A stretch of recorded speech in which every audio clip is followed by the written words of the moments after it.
All right, so in section 417, the idea is this. They're going to give you a polynomial, so a big equation. And they're going to say, okay, here's a polynomial. I want you to solve for it. Okay? But I'm going to give you one of the answers that exist for this problem. Okay? So they're going to say, like, solve for it, but here's one solution. Okay? You're going to use that one solution to help you find the rest of them. The way we're going to do that is by using synthetic division. Okay? So what we did yesterday. So kind of like the easier way to divide. So let me show you how this works. So here's the first problem that we're going to try out. You guys know how to do, or you know the skills required to do this already, so this isn't going to be like brand new, things you've never seen. But you're going to kind of see us like, this problem is a culmination of everything we've done in chapter 4. Okay, so here we go. So example number 1. So find all the zeros. Remember, we call them roots as well. And factor. So we're going to want to factor it, and then that way we can solve it. Okay? And here's the first, like I said, first problem. So we're just going to be doing these from your homework. We're going to do half of them today, okay? So f of x is equal to x to the third minus 4x squared minus 11x plus 30. And then they're going to put a, say, -3 right here for this problem. So they're saying if you were to solve for that function, one of your answers is -3. Okay? But then there's other ones. Okay? I know I said this before, but I don't know if, I know I didn't write it down, but I said it out loud. I can recall doing it because I remember when I said this, it was when we were talking about how many turns a function has. Okay? So how many turns does this function have if it came to graphing, just to kind of check? 2, right? Because it's the highest degree minus 1. So 3 minus 1 is 2. It does 2 turns. Well, that's not important for what we're doing today, but I was just checking. So during that lesson, I said that the number of solutions that this equation would have is based on the highest degree. The degree is the number of answers. So the degree here is 3, right? That means that there's 3 solutions. They gave me 1. So how many more do I got to find? 2 more. So I know I got to have 3 by the time I'm done. Okay? So I know I'm missing 2. So here's what I'm going to do. I'm going to do what I did yesterday. Okay? Now this one's a little bit different from what I did yesterday in one small little aspect, but just give me a minute. Let me write down the coefficients. So 1, -4, -11, and 30. Okay? And then in the half box, I'm going to write -3. Now I know you might be saying, wait a minute, aren't you supposed to write the opposite of it? Yes, I am, if it looked like this. If it looked like that, I would write the opposite of it. But that's not what they're telling me. They're saying, no, the answer that we found is -3. So use that. Okay? So when it looks like this, you're supposed to use +3.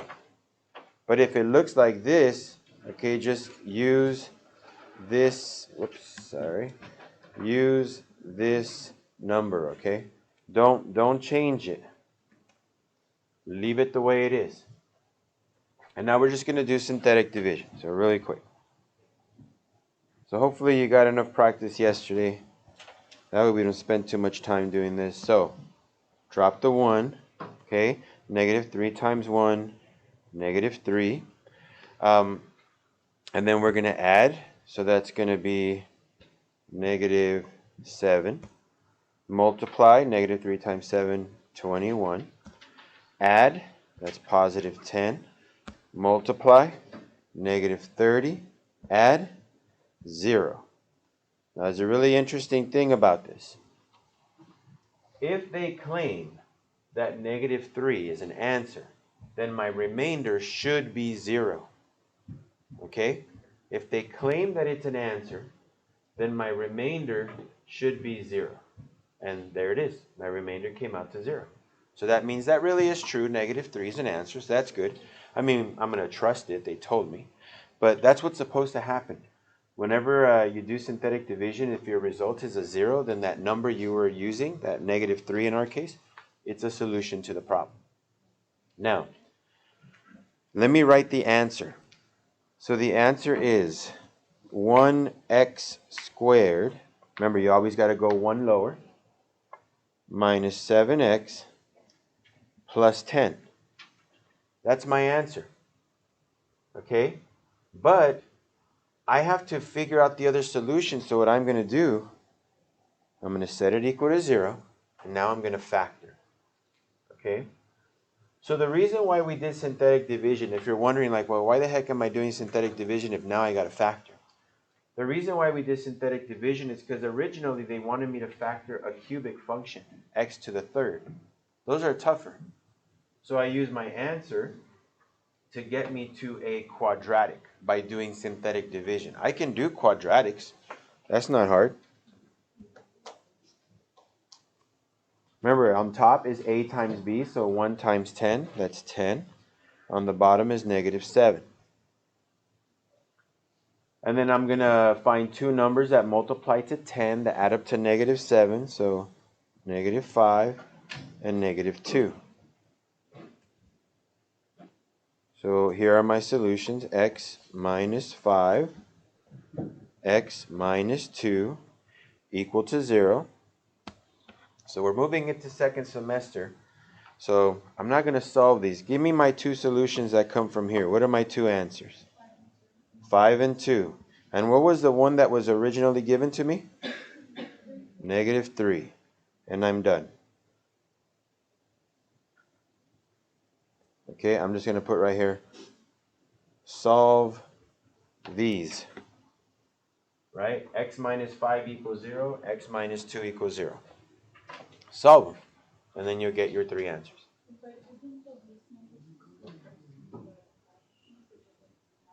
Normally, the smallest should go first. But remember, I told you it doesn't really matter. But in state tests, they like to put them in order. Even if I wrote it like this, and I looked at my multiple choices, I'd just be like, okay, 5, 2, -3, which one has all three, right? If you don't put them in order, nobody's going to mark you wrong. They're just going to be like, oh, you should have put them in order. But it doesn't matter, okay? So, but yeah, if you wanted to, you would put -3, 2, and 5. So that's why we're going to use synthetic division, is to bring down those problems, okay? Bring down those problems to help us do the work a little bit easier.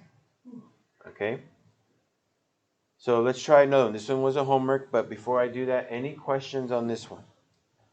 They're going to give us an equation. They're going to give us one answer. We're going to use that one answer to bring a cubic function. So this, you can't see it right now, but it was a cubic function into a quadratic. We know how to factor quadratic, so that's what I did. I got my two other answers, and I got them. Okay. There shouldn't be a remainder. There should not be. So that's a good question. What do I do if there's a remainder? If they told me that a number that I'm using is an answer and I plug it in to that little half box and I get a remainder of, let's say, 3, that means one of two things. You either put a wrong number in here or you messed up on a calculation. Because if they claim that it's an answer, that means it divides evenly, which means there is no remainder. Right? So like when I say what's 10 divided by 5, you say 2, not 2 remainder 3, right? There's no remainder when you divide 10 by 5. Why? Because it divides evenly. So anytime something divides evenly, the remainder is 0. So when they give us the answer, a number, you're going to notice like in every one of these examples, the first time I do synthetic, it's always going to say 0. And if it doesn't, that means I messed up. Something's wrong on my part, not on the problem. So yeah, so there should be no remainder. All right, so let me go to example number 2. Is there any other questions on this? That was a good question, yeah. So if you do get a remainder, double check your work, okay? So this one's similar to this one. We'll just do number 4 here. So factor and find the roots. I'm kind of changing around the instructions, but they all mean the same thing. I'm just trying to write it in different ways so you guys can get used to like roots, zeros, etc. Right? So here you go. Here's our function. X to the third minus 9x squared plus 36x minus 54. And this one says that the answer is a positive 3.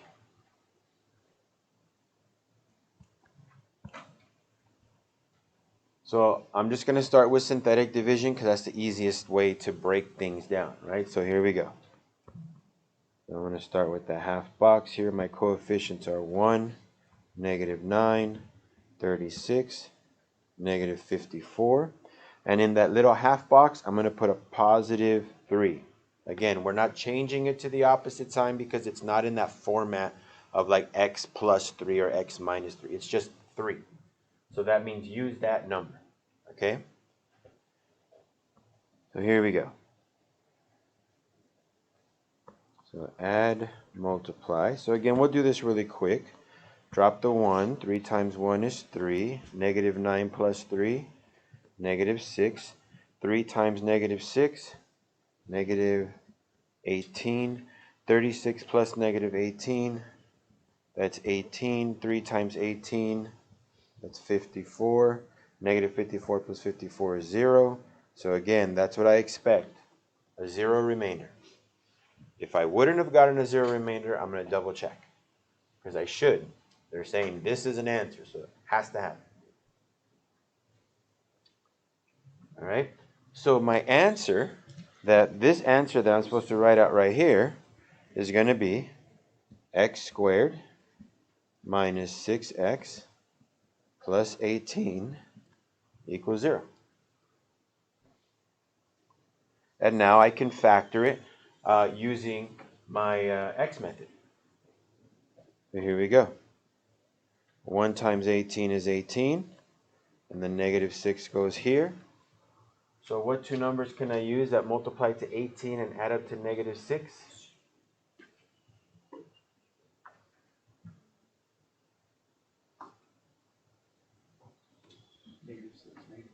Negative 6, negative 3.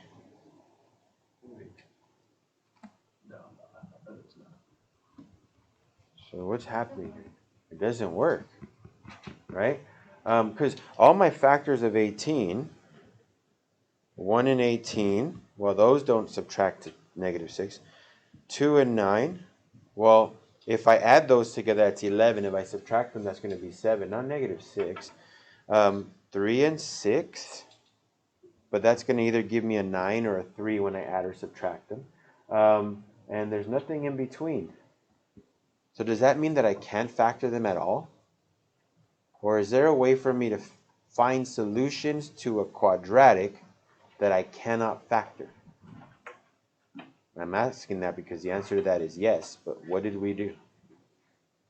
When this won't work, I'm going to put a little note right here.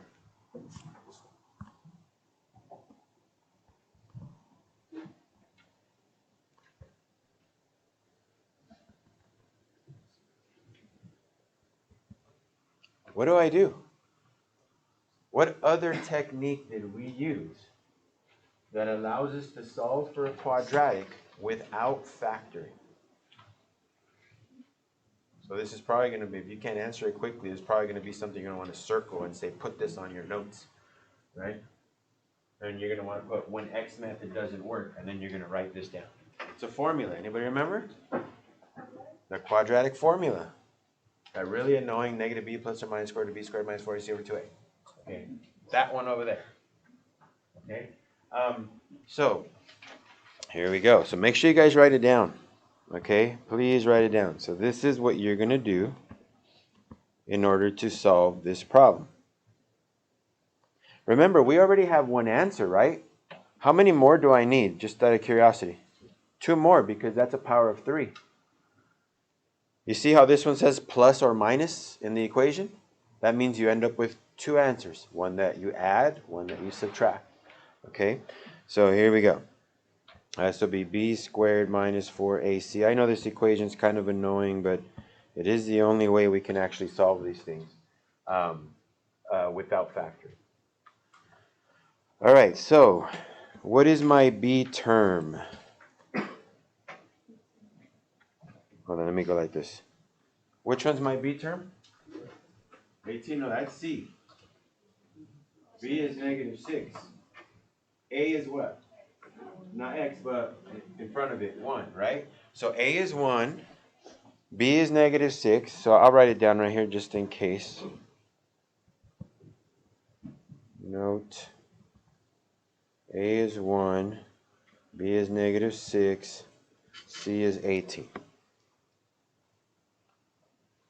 So, negative of a negative 6 plus or minus square root of negative 6 squared minus 4 times A times C divided by 2 times A, which is 2 times 1. Again, notice everything I plug in is in a parenthesis. I do it on purpose so I don't mess up. Negative of a negative 6, that's 6. Plus or minus the square root of negative 6 squared is 36. Minus 4 times 18. 4 times 18. What is that? That's 32, so 472. All over 2. All right, let's keep simplifying. 6 plus or minus the square root of negative 36 over 2.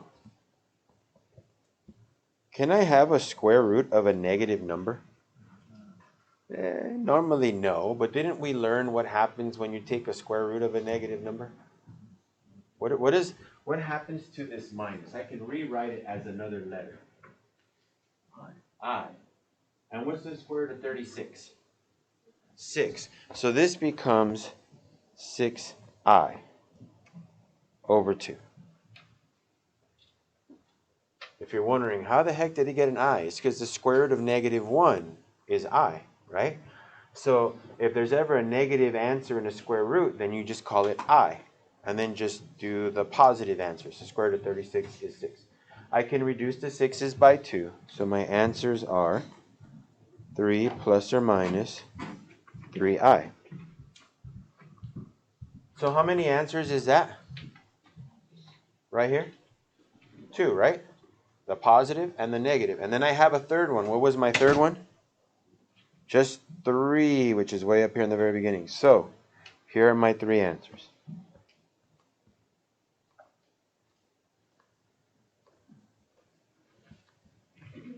You don't have to write it like this. If you just want to write 3 plus or minus 3i, that's fine. I just wanted you to see 3 distinct solutions. And there you go. 3 answers.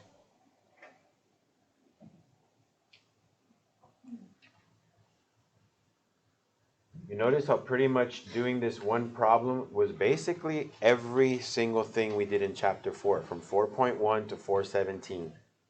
Everything you've learned is in this problem for chapter 4. This is why we say that people don't like math, because you can't forget the stuff from before, or else you can't do the stuff right now. Okay, you always gotta practice it, right? Just a little bit. Maybe not practice it, but at least revisit it, read it, be like, oh yeah, I remember that, right? But it is one of those tougher type problems. Maybe we'll do one more, because we're approaching 20 minutes of a lesson, and I don't like to go like into the 40s, so we'll see. Questions on this one? Excuse me. So again, just to kind of recap this thing, they gave us an answer of 3. I used synthetic division. I wrote it out as a quadratic function. Normally that's nice and easy, because then I just do the x method and everything breaks down and everything's great. But the x method does not work with this one. So if you get stuck and you can't factor it using the x method or by box method, that means you're going to have to use a quadratic formula. The quadratic formula always works, Whether or not it gives you real solutions or imaginary ones, we got imaginary ones here. But whether it gives you imaginary or real, that kind of depends on the numbers. We plug the numbers in. You can see our result way down here. And then I just wrote all three solutions. Remember, the number of solutions should match the degree of your original problem. We got 3 answers. The degree was 3. That makes sense. Okay? So if you ever get like a degree of 4 and you only find 2 answers, something's up. You're missing 2. Okay? So, all right, let's do one more. I see these towards the end, and they have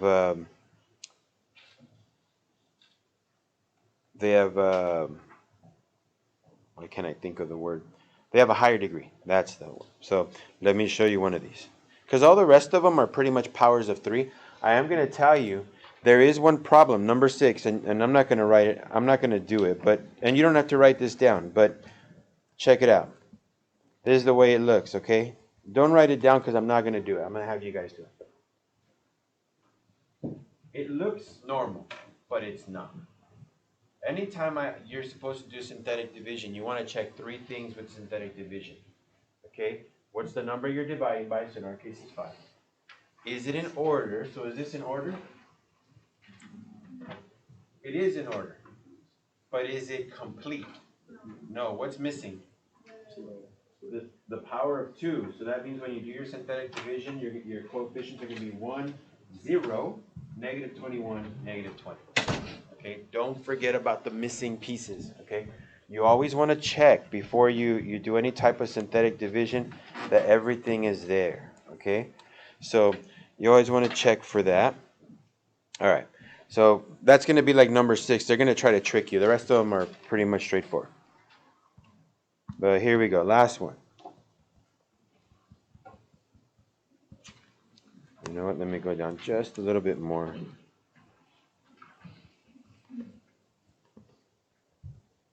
So you have 2 of the following. The ones I'm about to do, there's 2 of them. So let's do factor and find the solutions. Again, find the roots, find the zeros, find solutions, find answers, same thing. Here's our f of x. That's x to the 4th. Plus 8x cubed, plus 15x squared, plus 6x, and they say negative 2.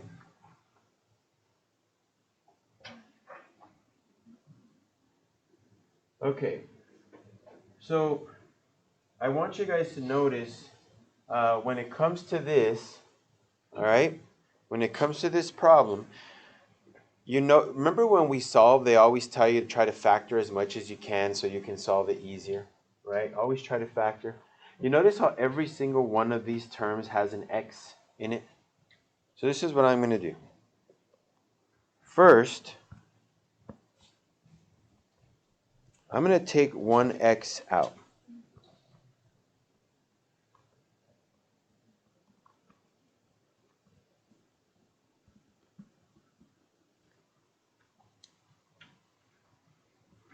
Now eventually I'll say x equal to 0. That little x by itself, x equal to 0 will be one of my solutions. But for now, I'm going to focus on this part right here.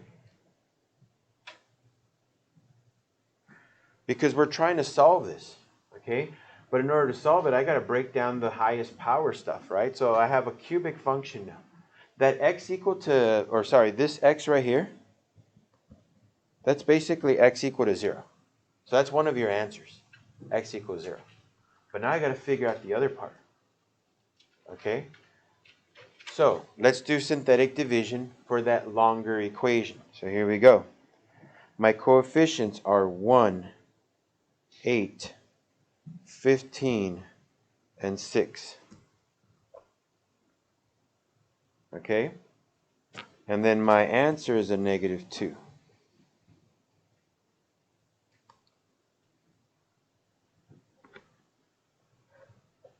All right, remember, I'm ignoring that x all by itself. I factored it out.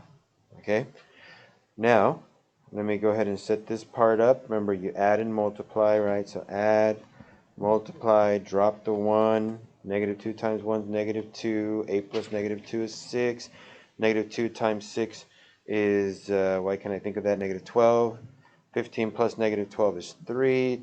Negative 2 times 3 is negative 6. And my remainder, yet again, 0. That's expected, okay? I'm expecting that to happen. If it doesn't happen, I did something wrong. Okay, so I know that negative 2 is an answer. I know that 0 is an answer. So far I have 2, right? I need 2 more because this original power was 4. So all I'm going to do is get that answer that I got from the synthetic division. Remember, this thing right here came from that. What's the highest power on that thing that's like squiggly lined right there?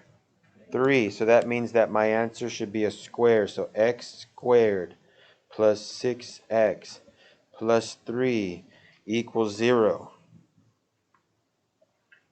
Can I do x method on that?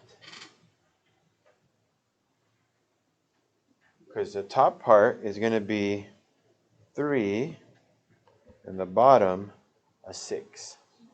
I can't. So what do? Quadratic formula, right? Annoying formula. So I'm going to have to do quadratic formula again. Remember, my A term is a 1. My B term is a 6. My C term is a 3. So here we go. X is equal to negative b plus or minus the square root of b squared minus 4ac all over 2a. Let's plug everything in. X is equal to negative of a 6 plus or minus the square root of 6 squared minus 4 times 1 times 3. All over 2 times a, which would be 2 times 1. So x is negative 6 plus or minus the square root of 36 minus 12 over 2. So that's x equal to negative 6 plus or minus the square root of 24 over 2. Now this is where your calculator is going to come in handy if you don't want to do it in your head. The square root of 24, can anybody tell me what that is?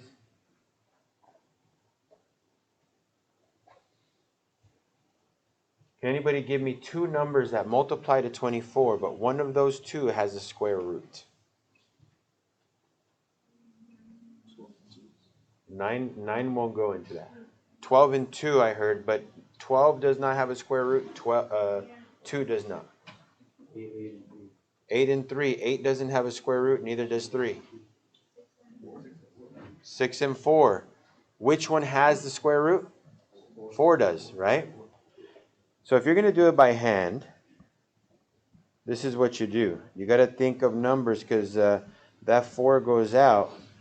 That's what square root of 24 becomes. 2 radical 6. Now if you have one of my black little calculators, all you got to do is put square root of 24 and it'll spit out 2 radical 6 for you. Okay, so you don't have to think about it. All right, so if you don't have a calculator or if you just want to use one of mine, use it. Okay, so negative 6 plus or minus 2 radical 6 over 2. But notice I can reduce by 2 because 6 can be reduced by 2 right here. And 2 can be reduced by 2. So let me reduce by 2. That's going to give me my final 2 answers here. That'd be negative 3 plus or minus radical 6 because it's a 1. 1 radical 6. So there you go. I got my 2 other answers. Now I have 4 of them. So let me just list them. Here are my answers. X is, I'm not going to put them in order, okay? I'm just going to write them. 0. The other one was negative 2, was it? Yeah, negative 2. And then negative 3 plus radical 6. Negative 3 minus radical 6. There's only 2 problems like this. I just did one of them for you. So you only have one more like this to do. That's kind of on the longer side. The rest of them are all three answers. again, if you're wondering where the heck did the 0 come from, I don't remember solving it.